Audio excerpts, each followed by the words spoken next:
তাহলে আমরা European standard maintain করে, ওনারা অলওয়েজ চিন্তা করে think about the industry, think about the country, think about the people, এবং কম জায়গায় আমরা বেশি জিনিস উৎপাদন করতে পারবো।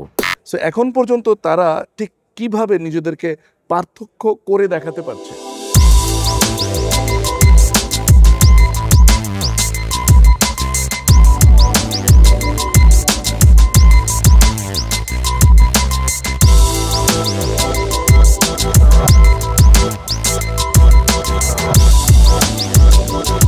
Hello and welcome to another episode of Air Talk Presents The Thoughtful Hour. Akij রিসোর্সের এই সাক্ষাৎকার পর্বের প্ল্যাটফর্মটি মূলত আকিজ রিসোর্সের এমপ্লয়ীদের সাক্ষাৎকার পর্ব অনুষ্ঠান, যার মাধ্যমে আমরা তাদের যেভাবে কন্ট্রিবিউট করছেন সেটি, কিভাবে বেড়ে উঠেছেন, কিভাবে বর্তমান পদে আসীন হলেন, সামনের দিনগুলোতে কেমন ভাবনা, আকিজ রিসোর্স কীভাবে তার নেতৃত্বে এগোচ্ছে, এই ব্যাপারগুলো নিয়ে একটু ঘরোয়া আলোচনায় মত্ত থাকি। মাধ্যমটা আসলে খুবই ইনফর্মাল, যার মাধ্যমে আমরা একজনকে উপস্থাপন করি এবং তার মাধ্যমে আকিজ রিসোর্সের সামনের দিনগুলোকেও আমরা একটু তার চোখে দেখে নিতে চাই। আজকে আমাদের অতিথি জনাব এটিএম হাবিবুল্লাহ, তিনি CEO Akij agro feed limited. Habib ভাই, কেমন আছেন? আলহামদুলিল্লাহ, ভালো আছি। আশা করি আপনারা সবাই ভালো আছেন। হাবিব ভাইয়ের বেড়ে ওঠা আমি জানি সিরাজগঞ্জ শহরে। হাবিব ভাইয়ের এই আজকে এটিএম হাবিবুল্লাহ হয়ে ওঠা মূলত আকিজ রিসোর্সের একটি অগ্রবর্তী প্রতিষ্ঠান আকিজ এগ্রো ফিডের সিইও হওয়া এবং তার আগের ক্যারিয়ারের শুরু, লেখাপড়া, বেড়ে ওঠা সব মিলিয়ে যদি আমাদেরকে একটু জানান। বেসিক্যালি আমি সিরাজগঞ্জে বেলকুচি উপজেলায় আমার জন্ম। আমি বেলকুচিতে এবং সিরাজগঞ্জ শহরে আমার পড়াশোনা এবং ইনিশিয়ালি বেড়ে ওঠা। তারপরে আমি ঢাকায় চলে আসি। আমি অ্যাকাউন্টিংয়ে মাস্টার্স করি এবং সেই সাথে সিএ কোর্স কমপ্লিট করে আমি আমার প্রফেশনে ঢুকি। সো আমার প্রথম সার্ভিসটা ছিল বাংলাদেশের অন্যতম নামকরা ফার্মাসিউটিক্যাল কোম্পানি এসকেএফ। সেই ফার্মাসিউটিক্যাল কোম্পানিতে আমি আমার প্রথম জবটা শুরু করি। প্রায় 9 বছর আমি অ্যাকাউন্টস ডিপার্টমেন্টকে লিড করি এসকেএফে। দেন পরবর্তীতে আমি এসকেএফেরই HR and admin department plus IT department lead করি 4 বছরের মতো। তারপরে আমি ডেল্টা ফার্মাতে একটা অপরচুনিটি আসে, আমি সেখান থেকে ডেল্টা ফার্মাতে যাই। প্রায় 6.5 বছর ওখানে ছিলাম। তারপরে সেখান থেকে আমি আবার অটোমোবাইল সেক্টরে সুইচ করি, সেটা উত্তরা মোটরসে। আমি সেখানেও প্রায় 1.5 বছরের উপরে সেখানে ছিলাম। উত্তরা মোটরসের head of HR and corporate ডিভিশনে কাজ করি। দেন বাংলাদেশের অন্যতম sector garments and textile sector, সেইখানেও আমি প্রায় 5.5 বছর কাজ করি পূর্বাণী গ্রুপে। সেখানেও আমার দায়িত্ব ছিল as head of operation, ED operations হিসাবে আমি দায়িত্ব পালন করি। এরপরে আমার আরেকটা সুযোগ আসে বেসিক্যালি অ্যাগ্রো সেক্টরে, সেটা আফতাব অ্যাগ্রো ডিভিশনে। Finally came to Akij resource. আমি আকিজে আসার অন্যতম প্রধান কারণ হলো আকিজ রিসোর্সের যিনি সম্মানিত ব্যবস্থাপনা পরিচালক শেখ জসিমউদ্দিন স্যার, ওনার সাথে কথা বলতে গিয়ে আমার যেটা মনে হয়েছে যে উনি অত্যন্ত ভিশনারি এবং ফিউচারিস্টিক। এটার মধ্যে দিয়ে উনি দেশের সমস্ত কিছু, দেশের উনি যেইখানে কাজ করতে চান, যেইটুকু এরিয়াতে উনি বিজনেসটা করতে চান, সেটা as a whole development owner mentality, এটা আমাকে খুব ইমপ্রেস করে। এবং উনি খুব aggressive in terms of establishing any business.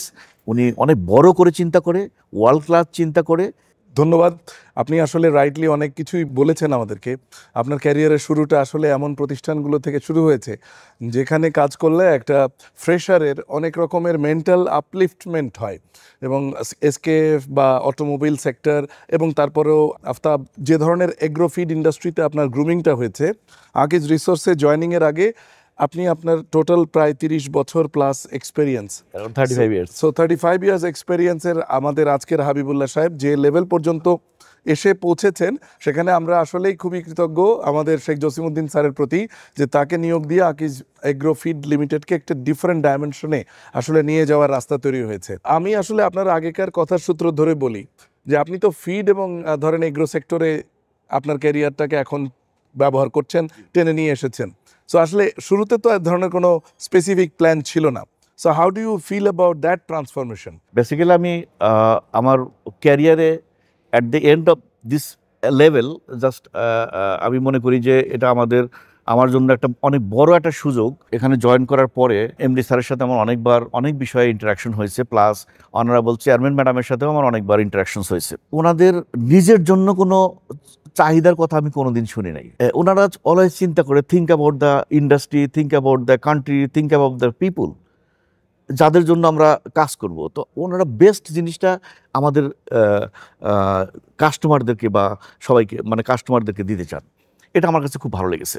Actually my career is full of new innovation and transformation. So এই সমস্ত জিনিস নিয়ে আমি ফিড ইন্ডাস্ট্রিতে স্যারের সাথে যখন আমি এটার মাস্টার প্ল্যানটা করি, তখন যেই জিনিসটা আমি ফোকাস করেছি যে আমরা কিন্তু পপুলেটেড কান্ট্রি, আমাদের বাংলাদেশে প্রায় 18 কোটি মানুষ আছে। এখানে আমাদের কৃষি মিনস আমরা যে সেক্টরটা নিয়ে কাজ করতেছি, ফিড এবং অ্যাগ্রো এবং ফিড নিয়ে, সেটাতে মূল জিনিসটা হলো যে আমরা মানুষের খাদ্যের যোগান দিচ্ছি বেসিক্যালি। আর ব্যাকএন্ডে ফিড, আর ফ্রন্ট এন্ডে আমরা দিচ্ছি মুরগির আমরা বাচ্চা দেব, আমরা ফিশের ফ্রাই দেব, আমরা ক্যাটেল ব্যবস্থাপনায় আমরা সাপোর্ট করব। এই যে মাছ, মুরগি, গরু, ছাগল, এইটা আমাদের নিত্যদিনের খাদ্যের যে একটা প্রধান উপাদান, এই উপাদানটা কিভাবে স্বাস্থ্যসম্মতভাবে মানুষের কাছে ফিডের মান বজায় রেখে যে খাদ্যগুলো আমাদের জন্য তৈরি হবে, যেমন মুরগি, ডিম, মাছ, মাংস, এইগুলো যাতে সেফ ফুড হিসাবে আমরা পাইতে পারি, আমাদের জনগণ পাইতে পারে, এইটা হলো আমার মেইন গোল। আমি যদি একটা ডাটা দিই তাহলে আপনাদের বিষয়টা ক্লিয়ার হবে। আমি তো Bangladesh, Thailand, Brazil and USA, আমরা যদি 4টা কান্ট্রি যারা এগ্রিকালচার যাদের অন্যতম বড় খাত, এবং ইউএসএ, সো এই কান্ট্রিগুলো যদি আমি একটু চিন্তা করি, তাহলে দেখতে পাই কি, আমি যদি জাস্ট একটু আমাকে ডেটাটা যদি বলার জন্য সুযোগ দেন, মানুষ 18 কোটি, গার্মেন্ট সেক্টরে আছে 44 লাখ মানুষ, জিডিপির 11%, export 47 billion, around 80% of export garments থেকে আসে। এটা হলো গার্মেন্ট সেক্টর। দেন অ্যাগ্রো সেক্টর, এমপ্লয়মেন্ট হলো 3,69,00,000 লাখ, জিডিপির 11% কন্ট্রিবিউট করতেছে, সেম অ্যাজ গার্মেন্টস। এক্সপোর্ট করতেছি অনলি 1.3 বিলিয়ন, যেটা অ্যারাউন্ড 2%, সামথিং লাইক দ্যাট। আর তাহলে আমরা সেম জিডিপি অপারেট করতেছি গার্মেন্ট সেক্টর এবং অ্যাগ্রো সেক্টর, বাট আমাদের এমপ্লয়মেন্ট 9 টাইমস। আর এক্সপোর্ট হলো 25 টাইমস কম, মানে 25 ভাগের 1 ভাগ। আর অ্যাগ্রো এমপ্লয়মেন্ট হলো, এই টোটাল পপুলেশনের এমপ্লয়মেন্ট হলো 20%। এটা চিত্রটা দিয়ে আমরা একটা স্টেপ বুঝবো যে এই সেক্টরটা কিভাবে ম্যানেজড হচ্ছে। এইবার যদি আসি আমি থাইল্যান্ডের ব্যাপারে, থাইল্যান্ড হলো অ্যাগ্রো এক্সপোর্ট হলো 52 বিলিয়ন, টেক্সটাইল হলো 6.9 বিলিয়ন, পপুলেশন হলো 7.116 ক্রোর, এবং অ্যাগ্রোতে তাদের আছে 2 ক্রোর। তার মানে তাদের 33% এমপ্লয়মেন্ট আছে অ্যাগ্রো সেক্টরে। এইবার যদি আমরা ব্রাজিলে আসি, তাহলে অ্যাগ্রো এক্সপোর্ট হলো 164 billion dollar, US dollar, textile export 4.1 billion, population 21,28,00,000, agro employment হলো 2,80,00,000। থাইল্যান্ডে তাদের 7 কোটির উপরে পপুলেশনকে ফিড করে তারপরে এক্সপোর্ট করতেছে 52 বিলিয়ন ডলারের এক্সপোর্ট, পপুলেশন 2 কোটি, engaged in agro sector. Whereas Bangladesh population 18 কোটি, তাদের সমস্ত খাদ্য আমরা সম্পূর্ণভাবে আমরা উৎপাদনে সহায়তা করছি, এবং অ্যারাউন্ড 25% এমপ্লয়মেন্ট আমাদের অ্যাগ্রোর সাথে রিলেটেড। সো ডিফারেন্সটা আমি কেন, এই ডেটাটা আমি কেন বলতেছি, যে আমাদের এখানে ইনপুট যেখান থেকে চলে আসতেছে সেটা কিন্তু মাল্টিন্যাশনাল স্ট্যান্ডার্ডের। আমরা ফিশ ফ্রাই আনতেছি আন্তর্জাতিক মানের, যেটা ফার্মারদেরকে দিচ্ছি। মুরগির বাচ্চা করতেছি হলো ইন্টারন্যাশনাল স্ট্যান্ডার্ডে, বাচ্চাটা ফ্রান্স অথবা ইউএস থেকে আসে, জিপির বাচ্চা, সেটা আমরা বাংলাদেশে যে পিএস ফার্ম যেগুলো করছি সেগুলো একদম আন্তর্জাতিক মানসম্পন্ন, এবং বাচ্চা উৎপাদন করতেছি সেটা হলো আন্তর্জাতিক মানের ফিশ ফ্রাই এবং মুরগির বাচ্চা।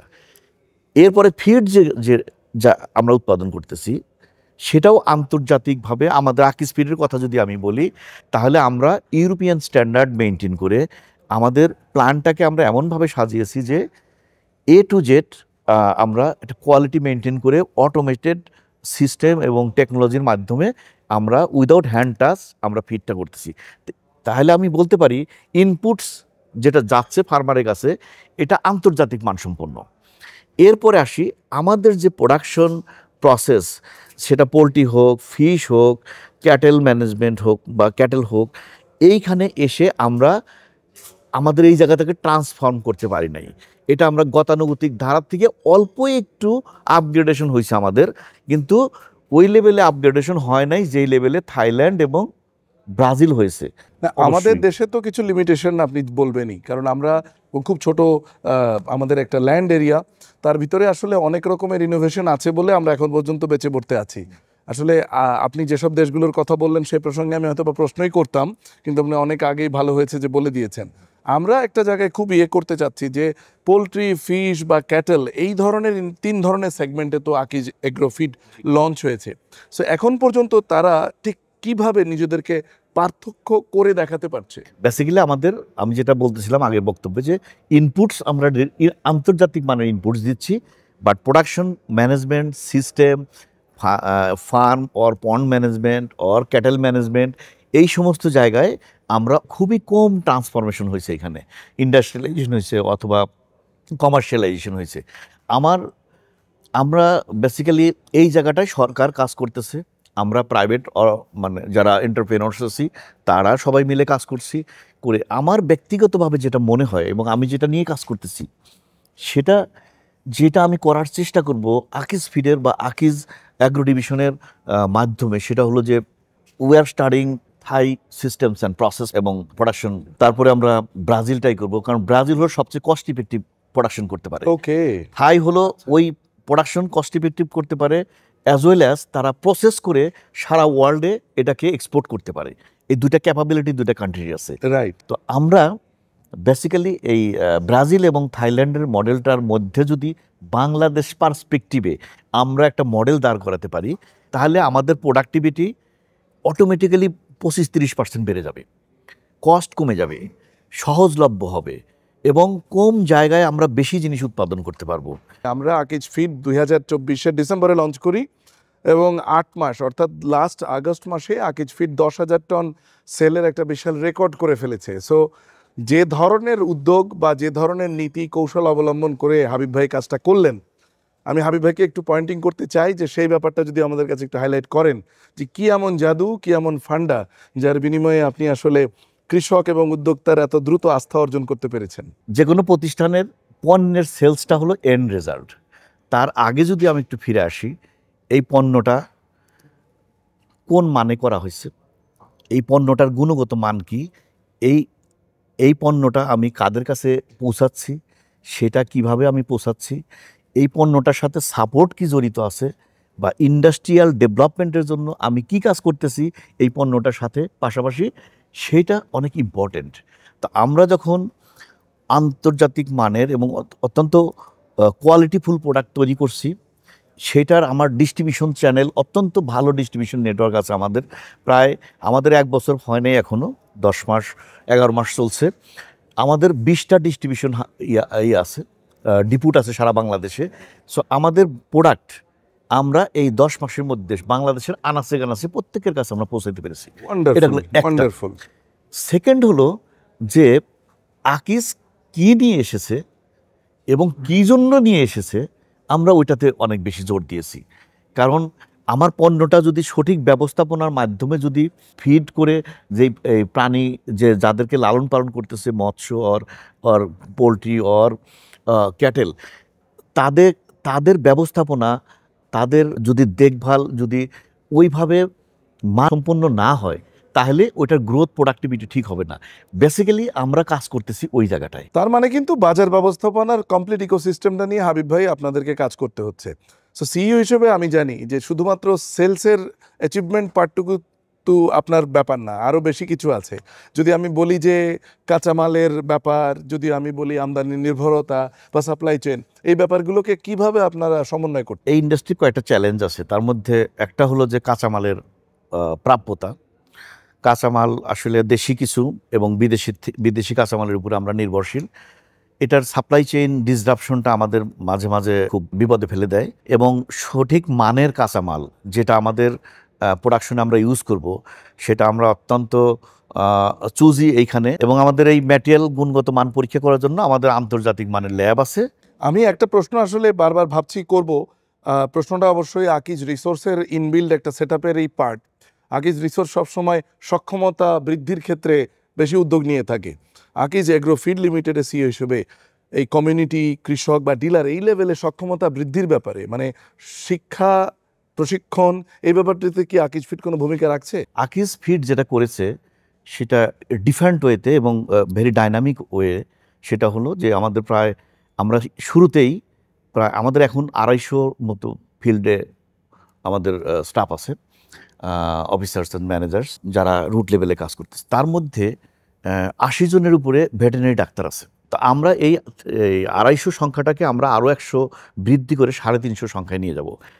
কিভাবে আমরা রুট লেভেলে কাজ করছি সেটার যদি একটা এক্সাম্পল দিই, সেটা হলো যে আমাদের এই ফিল্ডে যারা আছেন তাদের প্রত্যেকের প্রতিদিনের রুটিন একটা কাজ হলো যে প্রতিদিন তারা 5টা ফার্ম ভিজিট করবে যিনি পোলট্রি দেখছেন, 5টা পুকুর ভিজিট করবেন যিনি ফিশ দেখতেছেন, 5টা ক্যাটেল ফার্ম ভিজিট করবেন যিনি ক্যাটেল সেগমেন্ট দেখতেছেন। আমাদের এখানে 3টা সেগমেন্ট নিয়ে আমরা সমানভাবে আগাচ্ছি। আকিজ ফিড যাত্রা শুরু করেছিল বেশ কিছু কমন টার্মকে স্বার্থে রেখে, যেমন Akij feed result hit. Akij ফিডের বর্তমান অবস্থাটা আসলে রেজাল্ট হিট হিসেবে আছে। এছাড়া বিভিন্ন রকমের কমিউনিটি এঙ্গেজমেন্ট প্রোগ্রামও চালু ছিল, পথে পথে আকিজ ফিড, আঙিনায় আকিজ ফিড, এবং আমাদের পুরো ইকোসিস্টেমটা বলা যায় সিস্টেমটাই এমনভাবে তৈরি হয়েছে যে আকিজ ফিডের অগ্রযাত্রাকে সাপোর্ট দেওয়ার মতো করে। আকিজ ফিডের তো দেশের গল্প বুঝলাম, আকিজ ফিড কি ভবিষ্যতে এক্সপোর্টের চিন্তা করছে? আকিজ ফিড এক্সপোর্ট করার জন্য অলরেডি ইন প্রসেস। আমরা আশা করি বাই ডিসেম্বর আমাদের first consignment of goods will be exported in foreign country. So আমাদের ফিডের যে স্পেসিফিকেশন এবং নিউট্রিয়েন্ট ভ্যালু যেটা আছে সেটা বিশ্বের যে কোনো দেশের সাথে ম্যাচ করবে, উন্নত দেশের সাথে। বিকজ আমরা যেই সমস্ত ব্রিড নিয়ে কাজ করি সেটা ওয়ার্ল্ডে যেটা high performing breed for poultry or fish, সেই ব্রিডের প্রেসক্রিপশন অনুযায়ী, নিউট্রিয়েন্ট কনফিগারেশন অনুযায়ী আমরা এই ফিডটা তৈরি করি। হাবিব ভাই, তাহলে এই ব্যাপারগুলো তো আমরা পরিষ্কার বুঝলাম। সিইও হিসেবে আপনি যে অবদানটা রেখে চলেছেন এটা remarkable. At the same time CEO হিসেবে যে দায়িত্ব বা চাপ সামলাচ্ছেন এটা তো আসলে সহজ নয় এবং সারাক্ষণ অনেক ব্যতিব্যস্তই থাকতে হয়। এই ব্যাপারটা ম্যানেজ কিভাবে করেন, এটার কৌশলটা কিভাবে অবলম্বন করেন? একজন সিইও হিসেবে আমার যতগুলো এরিয়াস লুক আফটার করতে হয় তার মধ্যে 2টা জায়গায় খুবই কমফোর্টেবল সিচুয়েশন এখানে। সেটা হলো যে উই আর পেপারলেস, আমাদের সব কিছু সিস্টেম এবং ডিজিটালি কন্ট্রোলড। এইখানে এই টোটাল ম্যানেজমেন্টটা, অপারেশনটা ডিজিটালি কন্ট্রোল হতে এই জায়গাটা আমার তেমন কোনো হেডেড নাই। ওকে, নাম্বার 1। নাম্বার 2, অন্য সেক্টরে বিজনেসের চেয়ে এই সেক্টরের বিজনেসটা একটু ডিফারেন্ট। এটা হলো লাইফ সায়েন্স নিয়ে, লাইভ প্রোডাক্ট নিয়ে আমরা সবসময় কাজ করি। তার পারফরমেন্স ভিজিবল। একটা মুরগি যখন বাচ্চার থেকে বড় হয় 30 দিনে তার কত ফিট খেয়ে কত ওয়েট হবে এটা কিন্তু ক্যালকুলেটেড।